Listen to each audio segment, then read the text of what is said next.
সেদিন আমার আল্লাহ পাক রব্বুল আলামিন সর্বপ্রথম বান্দার নামাজের হিসাব নেবেন। মিফতাহুল জান্নাতিস সালাত,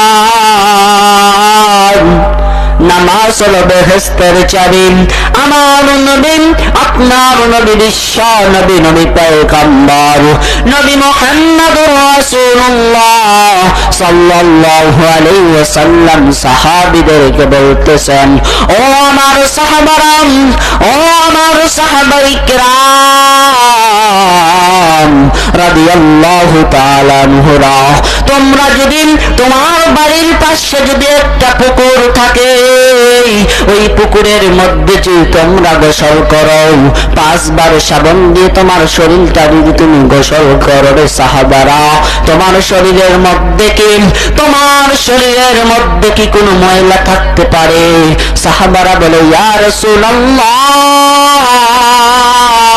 ইয়া হাবিবাল্লাহ, নবী গো, আমার বাড়ির পাশে যদি একটা পুকুর থাকে, আমরা আপনার সাহাবারা যদি 5 বার সাবান দিয়ে গোসল করি, আমার শরীরের মধ্যে কোনো ময়লা থাকতে পারে না। আল্লাহর নবী ডাক দিয়ে বলেন, ও সাহাবারা, ওই রূপ আমার উম্মতি মুহাম্মদিয়ার জামানার কোন মানুষেরা যদি 5 বার 5 ওয়াক্ত নামাজ পড়ে, তাদের শরীরের মধ্যে কোনো ময়লা থাকতে পারে না। এই কথা আমার আল্লাহর নবী বিশ্ব নবী বলেছেন। আমার নবী, আপনার নবী, বিশ্ব নবী, নবী পয়গম্বর আরাবিয়া রাহমাতাল লিল আলামিন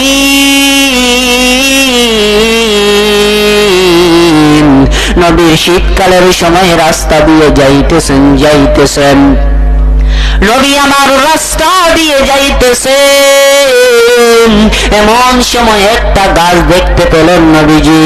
ওই গাছের মধ্যে হাতটা দিয়ে ঝোঁক দিলেন, সঙ্গে সঙ্গে গাছের সমস্ত পাতাগুলো ঝরে গেলেন।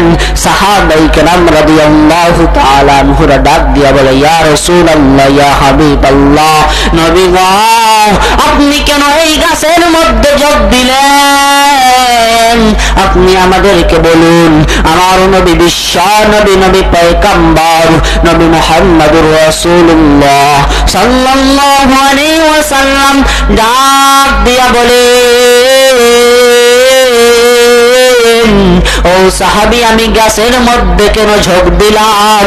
এই গাছের যে রকম পাতাগুলো ঝরে গেল, আমার উম্মতি মুহাম্মদিয়ার জামানার মানুষেরা যখন 5 বার 5 ওয়াক্ত নামাজ পড়বে, এই রকম তার জীবনের গুনাহগুলো, সমস্ত জীবনের গুনাহগুলো আমার আল্লাহ পাক রব্বুল আলামিন ঝরে দিবেন। বলেন না সুবহানাল্লাহ।